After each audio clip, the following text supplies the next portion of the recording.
Fox is looking to reboot its 2003 adaptation of Alan Moore's comic book, The League of Extraordinary Gentlemen, that's centered on Victorian-era literary characters such as Captain Nemo, the Invisible Man, Dr. Jekyll and Mr. Hyde teaming up to fight a common enemy.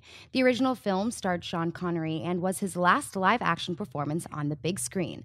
Dennis, do you buy or sell a reboot of The League of Extraordinary Gentlemen? I'm going to have to sell this, and I haven't read the comic book, so it's not based on the quality of that. I heard it's actually really good. I just sell it because I actually don't think there's a demand for it. I don't think people are going to watch it, this type of movie. And the thing is it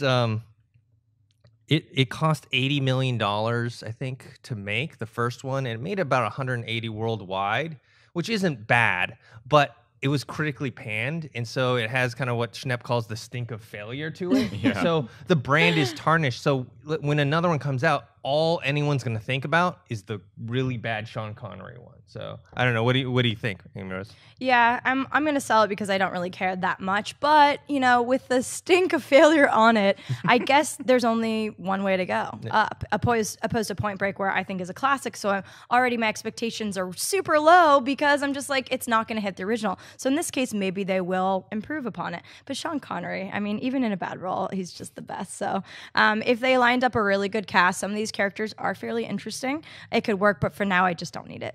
I didn't care about this movie at all when it came out. I don't think I've ever seen it. It didn't do that well. But The League of Extraordinary Gentlemen, if you're going to reboot it, Fox looks like they're doing the right plays with comic book properties right now. Yeah. I'm going to tentatively buy this, actually, if they can put a good team around it, in front of it, and behind the camera. Look at what Fox was able to do with the Fantastic Four we have yet to see, but X-Men, they've really put that on the right track.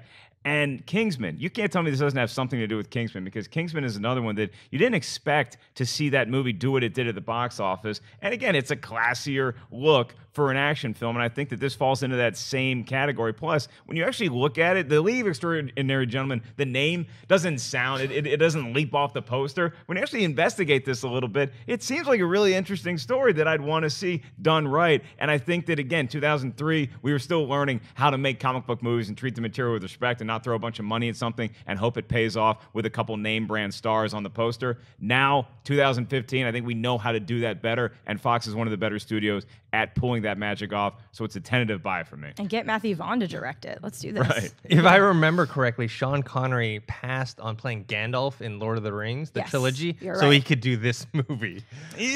And they were going to give him points. You never pass on Middle Earth. Points on Lord of the Rings. You shall not pass. Yeah.